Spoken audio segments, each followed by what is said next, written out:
Hi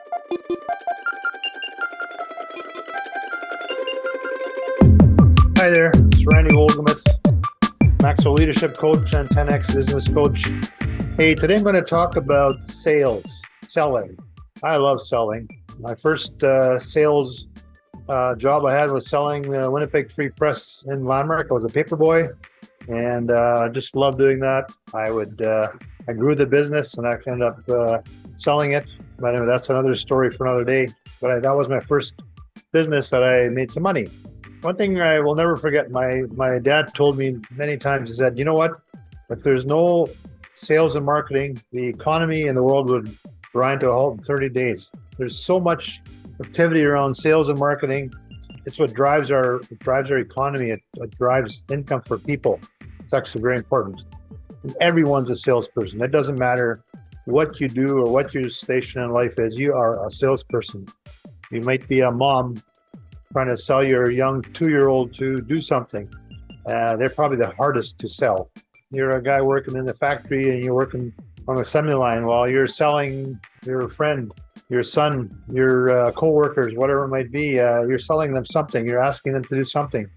So we're all salespeople, every single one of us. Yeah, some people like it more than others. I love selling. I love closing the sale. But it's more fun to close than actually do all the work that comes with it sometimes. But it's all part of the game, and I love it. I just absolutely love selling. A couple of tips I just wanted to talk about here today that you can use when you're selling. One that I really like to use, if at all possible, is having options.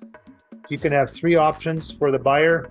That way, one is maybe $100, one's $200, one's $300. Well, most people don't want to buy the least expensive product. They always want to buy something a little bit better than the cheapest.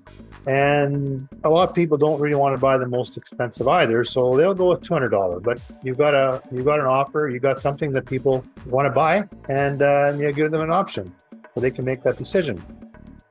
The other thing is being persistent.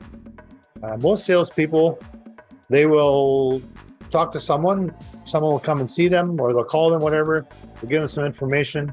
80% won't even ask for the order, which is atrocious. It's hard to get an order if you don't ask for it. And then some will follow up a few times, but very rarely will they follow up many times. Recently, was at a 10X conference, and Grant Cardone talked about a client that he had 17 years he'd been following up with him and finally made a sale. So 17 years is quite a long time, but very few people follow up often. So if you do follow up often, you'll be different. And really, as a salesperson, you want to be different.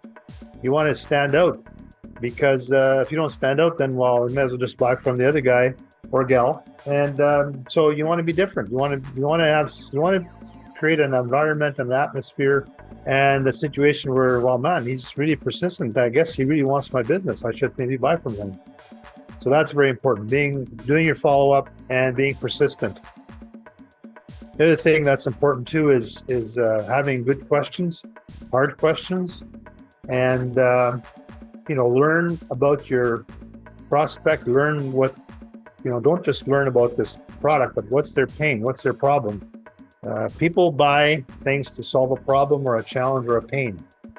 And so you want to find out what's their pain. And the pain might be, well, they really would like something, and you have the product that can fill it. It's also very important as a salesperson that you provide the customer what they need. Don't try and sell them something that he doesn't want and doesn't need. A need doesn't have to mean that it's important, but something that they want.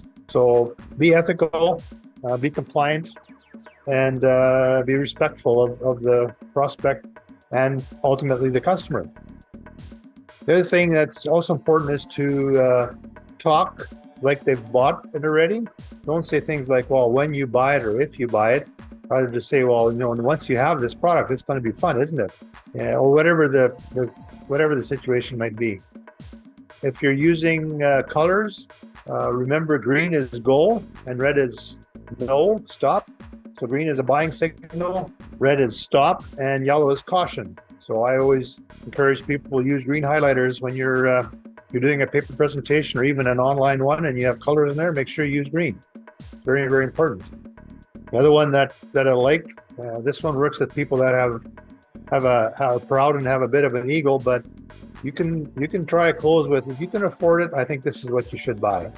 You have to be careful though, because if the person does not think like that, then they'll say, yeah, that's right, I don't afford it, I can't afford it, so I won't buy it. So you got to be careful there. It's a lot of psychology, or at the end of the day, find a need and fill it. That's very important. Yeah, any more questions about selling, feel free to reach out to me. Great to talk to you guys. Have a good day.